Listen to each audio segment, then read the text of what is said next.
Good morning students. हमने कल तक कृष्णिका के बारे में पढ़ लिया था। उससे आगे हम अब डिस्कस करने जा रहे हैं। अगर वो वीडियो ना देखी हो तो नीचे डिस्क्रिप्शन बॉक्स में जाकर वो वीडियो को देख लीजिएगा। अब हम ने कल तक क्या पढ़ा था, कृष्णिका के बारे में पढ़ा था कि कृष्णिका का व्यवहार कैसा होता है। ठीक है, आज हम चिरसम्मत भौतिकी के आधार पर, ठीक है, कृष्णिका वितरण के नियमों को पढ़ेंगे। यानी कि वो नियम जो कि हमें कहाँ से मिलते हैं, चिरसम्मत भौतिकी से मिलते हैं। और फिर उसके बाद हम आएंगे किस पर, क्वांटम भौतिकी पर आएंगे। क्यों आएंगे? क्योंकि चिरसम्मत भौतिकी के जो नियम होंगे, मैंने पहले भी बताया था, किसको नहीं समझा पाएंगे, हमारे पास कृष्णिका को नहीं समझा पाएंगे। तो आज हम सबसे पहले क्या पढ़ने जा रहे हैं, चिरसम्मत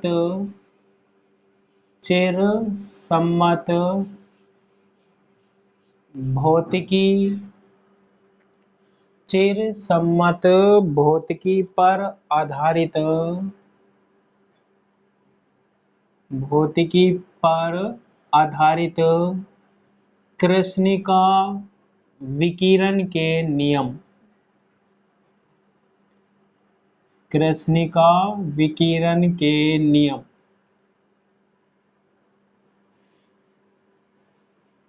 ठीक है, तो इसमें जो नियम आते हैं हमारे पास वो दो आते हैं।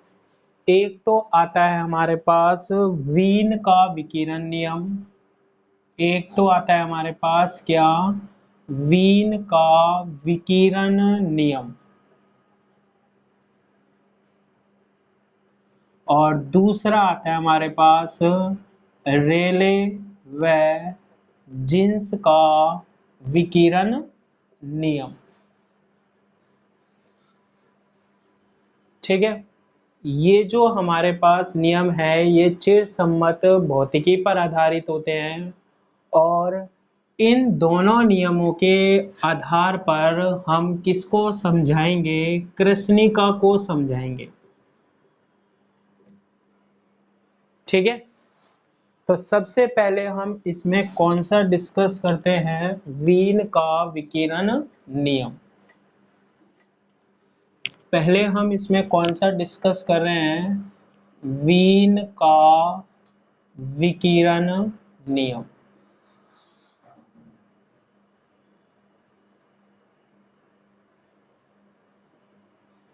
ठीक है, वीन के विकिरण के नियम को समझाने के लिए सबसे पहले हम क्या कहते हैं कि ये जो हमने कल वक्र पढ़ा था, ठीक है, किस किस के बीच में पढ़ा था, स्पेक्ट्रमी उत्सर्जन क्षमता ई लैम्ब्डा और तरंग दैर्ध्य के मध्य पढ़ा था।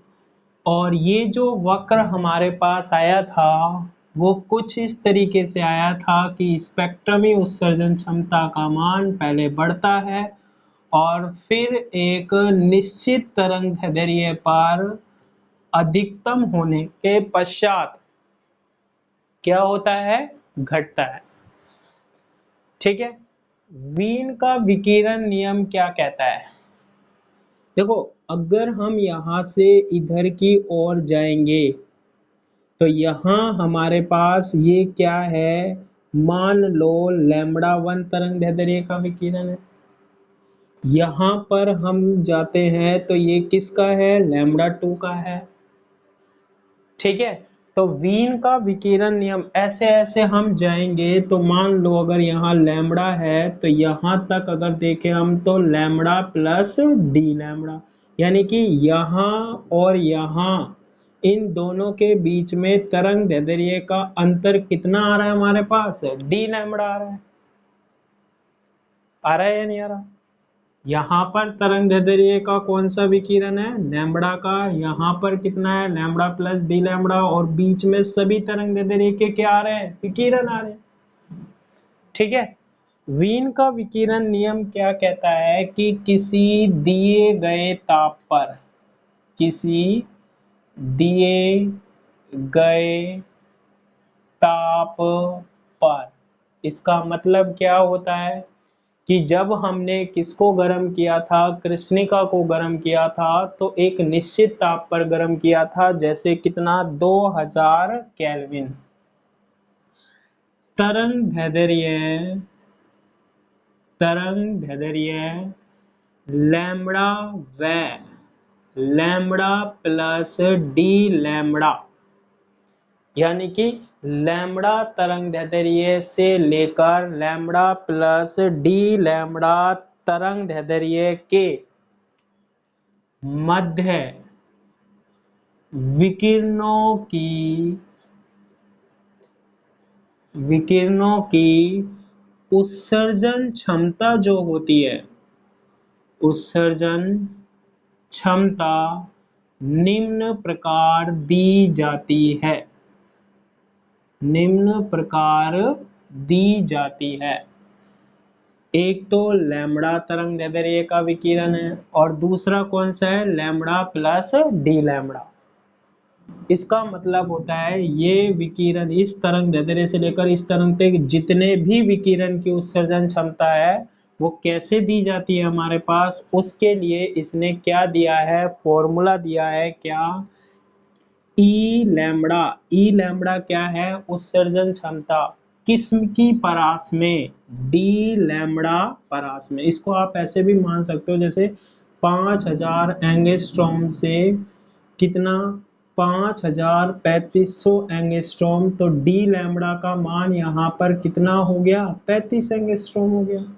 तो इस परास में 5000 से लेकर 5035 के बीच में जो उत्सर्जन क्षमता है विकिरणों की वो कैसे दी जाती है, ई लैम्ब्डा डी लैम्ब्डा बराबर से ए अपॉन लैम्ब्डा की घात 5 F lambda T D lambda.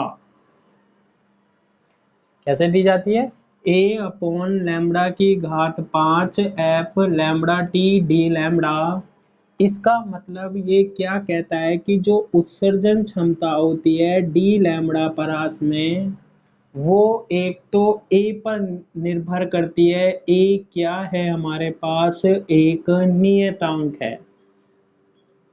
ए क्या है हमारे पास, एक नियतांक है। लैम्ब्डा हमारे पास क्या है, तरंग दैर्ध्य है ही।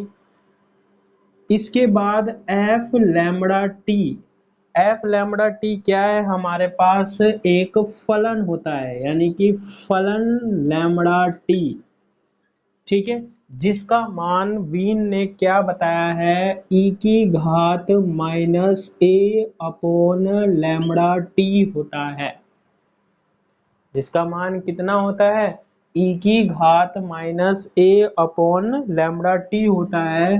तो हम कह सकते हैं कि ई लैम्ब्डा डी लैम्ब्डा बराबर से ए अपॉन लैम्ब्डा की घात 5 और ई की घात minus A upon lambda T into D lambda. ये किसकी उत्सर्जन क्षमता होती है, कृष्णिका की उत्सर्जन क्षमता होती है। किसके अनुसार, वीन के विकिरण नियम के अनुसार। किसके अनुसार, वीन के नियम के अनुसार। तो ये देखो सीधा फॉर्मूला दिया है किसने, वीन ने, उत्सर्जन क्षमता का ए अपॉन लैम्ब्डा की घात 5। ए क्या है, नियतांक है। ए का स्पष्टीकरण यह नहीं कर पाया। दूसरी बात, लैम्ब्डा तो क्या है, तरंग दैर्ध्य एफ लैम्ब्डा टी, इसने ये माना। ए स्मॉल ए को भी ये नहीं समझा पाया। स्मॉल ए भी क्या है, नियतांक है। स्मॉल ए की वैल्यू को नहीं स्पष्ट कर पाया, ए की वैल्यू को भी ये नहीं स्पष्ट कर पाया। लेकिन इसने जो ये फॉर्मूला दिया, ठीक है, उत्सर्जन क्षमता का, इसका जब हम ग्राफ खींचते हैं तो ये जो ग्राफ आता है वो कृष्णिका का जो हमारे पास वितरण ग्राफ था उसके केवल लघु तरंग दैर्ध्य के लिए लागू हो जाता था।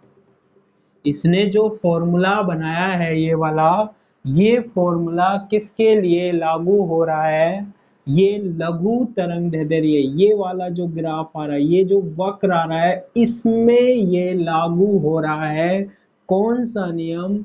वीन का विकिरण नियम। और वीन का विकिरण नियम क्या है? इसने यही बताया है कि जो स्पेक्ट्रमी उत्सर्जन क्षमता होती है उसका फॉर्मूला ये होता है। ठीक है, स्पेक्ट्रमी उत्सर्जन क्षमता होती है उसका फॉर्मूला यह होता है। आगे सुनो, यह फॉर्मूला पूरे वक्र का क्या नहीं कर पाया? स्पष्टीकरण नहीं कर पाया। केवल यह फॉर्मूला किसको समझा सकता है? अगर हम इसे प्रैक्टिकली देखें तो ये जो लघु तरंग दैर्ध्य वाला क्षेत्र होता है, ये इसी में ही लागू होता है कौन सा नियम? वीन का नियम। और वीन का नियम जो है वो चिरसम्मत भौतिकी में दिया जाता था। अब वीन का नियम किसके व्यवहार को नहीं समझा पा रहा? कृष्णिका के व्यवहार को नहीं समझा पा रहा, इसलिए हमें किसकी आवश्यकता पड़ती? क्वांटम भौतिकी की। ठीक है, वीन नहीं समझा पाया, एक दूसरा वैज्ञानिक और था, कौन सा? रेले व जीन्स का विकिरण नियम। रेले व जीन्स दो वैज्ञानिक थे जिन्होंने दूसरा नियम दिया है ना। तो ये तो कौन सा नियम है? वीन का विकिरण नियम। दूसरा देखो,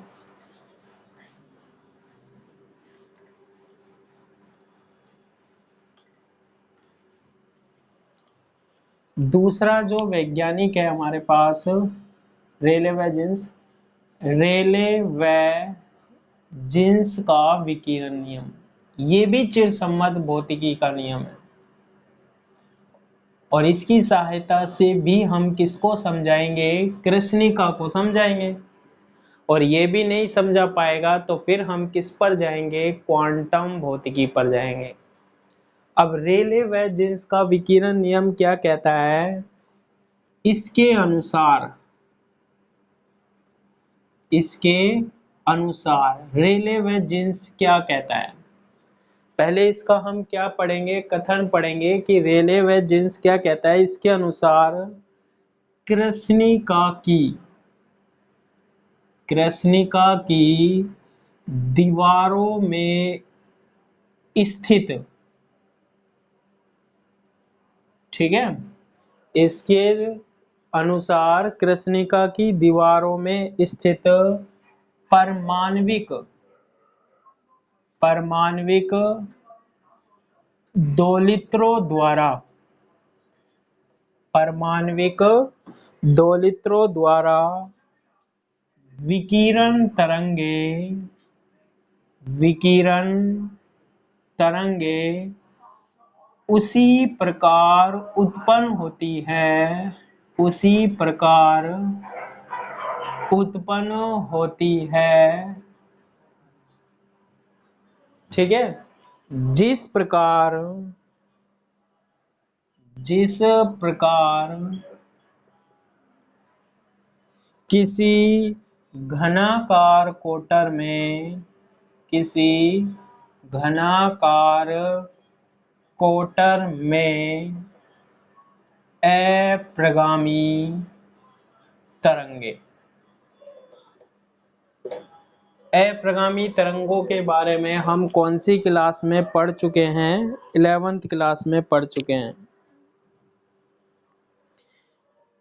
ठीक है, कृष्णिका की दीवारों में स्थित परमाण्विक दोलित्रों द्वारा विकिरण तरंगे उसी प्रकार उत्पन्न होती है जिस प्रकार किसी घनाकार कोटर में अप्रगामी तरंगे उत्पन्न होती है। तो देखो, कृष्णिका है हमारे पास, हमने ऐसी बनाई थी, ये कृष्णिका है, इसकी ये क्या है? दीवारें हैं, है ना। अब इसने क्या कहा है कि इसमें क्या होते हैं? परमाण्विक दोलित्र होते हैं। ठीक है, इसमें क्या होते हैं? परमाण्विक दोलित्र, यानी परमाणु होते हैं, एक तरीके से हम ऐसे कह सकते हैं। जब इसको हम गर्म करते हैं तो ये क्या करते हैं? हमारे पास कंपन करते हैं। और उनके द्वारा क्या उत्पन्न होती है? उनके द्वारा क्या उत्पन्न होती है? तरंगे उत्पन्न होती है। विकिरण तरंगे बोलते हैं हम जिसे, है ना। और ये सेम उसी की तरह होती है जिस प्रकार एक हम घनाकार कोटर ले लें और उसमें अगर हम कोई ध्वनि तरंगों को भेजते हैं तो उसमें अप्रगामी तरंगों का क्या हो जाता है, उत्पादन हो जाता है। ठीक है, जैसे कोई भी कोटर है, इसमें ध्वनि तरंगों को भेजे तो अप्रगामी तरंगे जो उत्पन्न होंगी, ध्वनि तरंगे वो क्या करती रहती है, टकराती रहती है। अप्रगामी तरंगे वो तरंगे होती हैं जिनके द्वारा ऊर्जा का संचरण नहीं होता है। तो इसने ये तर्क माना किसको समझाने के लिए, कृष्णिका को समझाने के लिए। और इस आधार पर, ठीक है, इस आधार पर इसने अपना क्या दे दिया, फॉर्मूला दे दिया। ये जो दोलित्र होते हैं ना, ये जो दोलित्र होते हैं हमारे पास जिनसे हमारे तरंगे निकलती है, इस दोलित्र की जो ऊर्जा दी जाती है वो मैक्सवेल बोल्ट्जमान के आधार पर दी जाती है। मैक्सवेल बोल्ट्जमान, ठीक है। दोलित्र की ऊर्जा जो दी जाती है वो मैक्सवेल बोल्ट्जमान ऊर्जा समविभाजन नियम से दी जाती है, जो कि हम थर्मो में पढ़ते हैं। समविभाजन नियम से दी जाती है। प्रत्येक दोलित्र की जो ऊर्जा होती है वो किसके द्वारा दी जाती है, मैक्सवेल बोल्ट्जमान ऊर्जा समविभाजन नियम से दी जाती है। और अगर आपको पता हो तो दोलित्र की ऊर्जा जो होती है वो कितनी मानते हैं हम, लगभग क्या, केटी। कहीं कहीं आपने ये भी पढ़ा होगा 1/2 क्या, केटी, है ना। यहाँ इसने कितनी मानी है ऊर्जा, केटी मानी है। कितनी मानी है हमारे पास ऊर्जा, केटी मानी है। तो ये क्या कहता है कि लैम्बडा व लैम्बडा प्लस डी लैम्बडा, यानी 5000 से लेकर 8000 के बीच में, है ना, लैम्बडा व लैम्बडा प्लस डी लैम्बडा तरंग दैर्ध्य के मध्य है, तरंग दैर्ध्य के मध्य है, ठीक है। प्रति एकांक आयतन, प्रति एकांक आयतन दोलकों की संख्या, दोलकों की संख्या, मतलब जब हम इसको गर्म करते हैं इसमें क्या होते हैं, दोलित्र होते हैं, उनसे क्या निकलती है, तरंगे निकलती हैं। विकिरण जो होंगे उनकी रेंज क्या होगी, लैम्बडा से लैम्बडा प्लस डी लैम्बडा होगी। और इस तरंग दैर्ध्य में प्रति एकांक आयतन दोलकों की संख्या कितनी होगी, यानी कि जो लैम्बडा और लैम्बडा प्लस डी लैम्बडा के मध्य विकिरण उत्सर्जित करेंगे उसकी तरंग, उसके मध्य प्रति एकांक आयतनों में दोलकों की संख्या जो दी जाती है, इसमें कितने दोलक है उसकी संख्या को किसने बताया है, रेले व जीन्स ने बताया है। और ये क्या कहते हैं, एन लैम्बडा डी लैम्बडा बराबर से 8 पाई अपॉन लैम्बडा की घात 4 डी लैम्बडा होती है। इतने दोलकों की संख्या होती है इस कृष्णिका के प्रति एकांक आयतन में। कृष्णिका के प्रति एकांक आयतन में दोलकों की संख्या कितनी होती है, 8 पाई अपॉन लैम्बडा की घात 4 डी लैम्बडा होती है। लेकिन हमें यहाँ पर क्या चाहिए, उत्सर्जन क्षमता चाहिए। देखो एक दोलक के पास कितनी ऊर्जा होती है, मैंने बताया था एक दोलक कितनी ऊर्जा उत्सर्जित करता है, केटी ऊर्जा उत्सर्जित करता है। कुल दोलक कितने होते हैं रेले जीन्स के अनुसार, इसमें 8 पाई अपॉन लैम्बडा की घात 4 डी लैम्बडा, तो सारे दोलक कितनी ऊर्जा उत्सर्जित करेंगे। अतः हम लिख सकते हैं क्या, लैम्बडा व लैम्बडा प्लस डी लैम्बडा तरंग दैर्ध्य परास में ठीक है, क्योंकि ये प्रति एकांक आयतन है तो ऊर्जा जो अब मिलेगी हमें उत्सर्जन ऊर्जा, उसे हम क्या बोल सकते हैं, ऊर्जा घनत्व बोल सकते हैं। ठीक है, लैम्बडा व लैम्बडा प्लस डी लैम्बडा तरंग दैर्ध्य प्रकाश में ऊर्जा घनत्व, बाकी ये है क्या, ऊर्जा है, क्योंकि एकांक आयतन की बात करिए हमने इसलिए ऊर्जा घनत्व बोल रहे हैं ना। किससे व्यक्त करते थे हम इसे, पहले हमने व्यक्त किया, यहाँ पर हम व्यक्त कर लेते हैं u लैम्बडा डी लैम्बडा बराबर से टोटल संख्या कितनी है दो लकों की, 8 पाई अपॉन लैम्बडा की घात 4 डी लैम्बडा, और इसको हम किससे गुना कर देते हैं, kt से गुना कर देते हैं, इतना इसका क्या होता है, ऊर्जा घनत्व होता है। यही कौन सा नियम होता है हमारे पास, रेले व जीन्स का विकिरण नियम है। ठीक है, ये जो फॉर्मूला है ये फॉर्मूला ही हमारे पास क्या है, रेले व जीन्स का क्या है, विकिरण नियम है। अब देखो हमने पहला जो पढ़ा था वो कौन सा नियम पढ़ा था, वीन का विकिरण नियम पढ़ा था, और वीन का विकिरण नियम लघु तरंग दैर्ध्य को समझा पाता था। जब हमने कृष्णिका के ग्राफ पर विचार किया था पहले भी, अब देखो ये जो हमारे पास कौन सा नियम होता है, रेले व जीन्स का विकिरण नियम होता है, ये केवल इसको समझा पाता है, इस ग्राफ को, केवल इसको, ये क्या बोल सकते हैं हम, दीर्घ बोल सकते हैं, दीर्घ तरंग दैर्ध्य, ज्यादा तरंग दैर्ध्य है यहाँ तक, तो ये दीर्घ तरंग दैर्ध्य वाले क्षेत्र को कौन समझा सकता है, रेले व जीन्स का विकिरण नियम, यानी इसका जब हम प्रायोगिक परिणाम देखते हैं तो वो इस वक्र का स्पष्टीकरण कर पा रहा है। ठीक है, तो ये जो हमारे पास रेले व जीन्स का विकिरण नियम है ये दीर्घ तरंग दैर्ध्य वाले क्षेत्र के लिए लागू होता है, लघु वाले को ये नहीं समझा पाया, लघु तरंग दैर्ध्य वाले क्षेत्र को यह नहीं समझा पाया, तो यही इसकी क्या हो गई, कमी हो गई। तो देखो चिरसम्मत भौतिकी के सिद्धांत हमने काम में लिए, किसको समझाने के लिए, कृष्णिका को समझाने के लिए। तो पहले हमने कौन सा काम में लिया, वीन का विकिरण नियम काम में लिया, वो केवल किसमें लागू हो रहा था, लघु तरंग दैर्ध्य के लिए लागू हो रहा था। फिर हमने कौन सा काम में लिया, रेले व जीन्स का विकिरण नियम काम में लिया, वो किस में काम में आ रहा था, केवल दीर्घ तरंग दैर्ध्य वाले में क्षेत्र में काम में आ रहा था। ठीक है, एक लघु में आ रहा है एक दीर्घ में आ रहा है, दोनों के दोनों नियम पूरे वक्र का स्पष्टीकरण नहीं कर पाए, यही चिरसम्मत सिद्धांत की असफलता थी कि वो किसको नहीं समझा पाया, कृष्णिका को नहीं समझा पाया।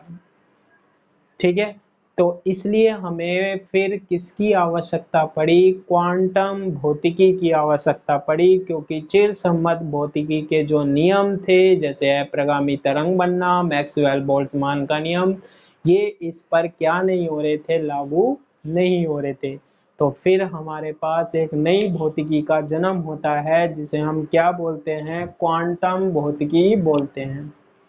ठीक है, तो अब यहाँ से हम किसके बारे में स्टार्ट करते हैं, क्वांटम भौतिकी के बारे में स्टार्ट करते हैं।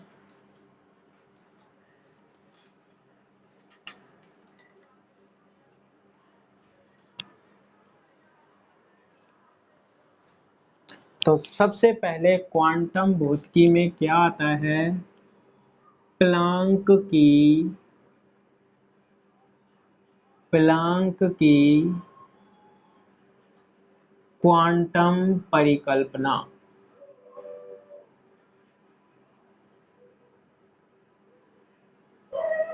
ठीक है, यहीं से ही जब प्लांक का नियम आता है तो हमारे पास क्या हो जाती है, क्वांटम भौतिकी उत्पन्न हो जाती है, स्टार्ट हो जाती है ना।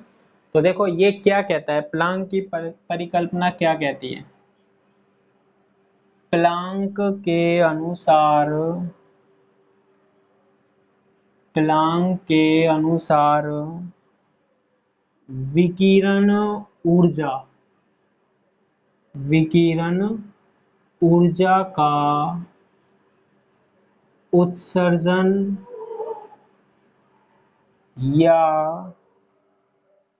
अवशोषण कृष्णिका में उपस्थित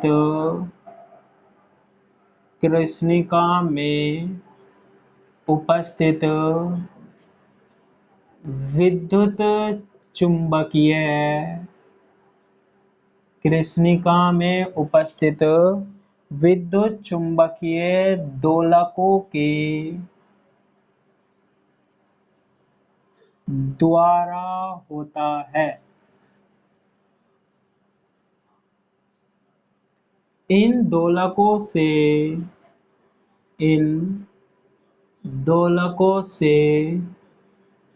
विकिरण ऊर्जा का उत्सर्जन या अवशोषण सतत न होकर कैसा होता है? विभक्त होता है। ये किसकी परिकल्पना है? हमारे पास प्लांक की परिकल्पना है। कौन सी? क्वांटम। आगे देखो, प्रत्येक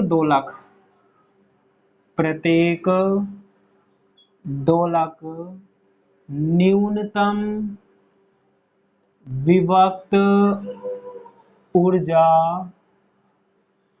E0 न्यूनतम विभक्त ऊर्जा E0 के किसी पूर्ण गुणज के बराबर वो क्या हो सकता है हमारे पास? यानी E0 हो सकता है, 2E0 हो सकता है, 3E0। ठीक है, पूर्ण गुणज के बराबर ऊर्जा का उत्सर्जन या अवशोषण करता है। उत्सर्जन या अवशोषण करता है। न्यूनतम विभक्त ऊर्जा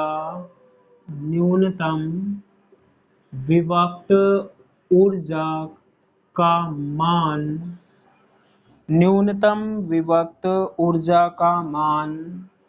निम्न होता है,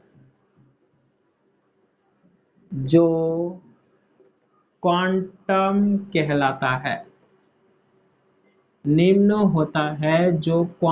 कहलाता है। और वो होता है E0 बराबर से क्या? h new. ठीक है, E0 बराबर से h न्यू। अतः ऊर्जा क्या लिख सकते हैं हम? En बराबर से NH न्यू।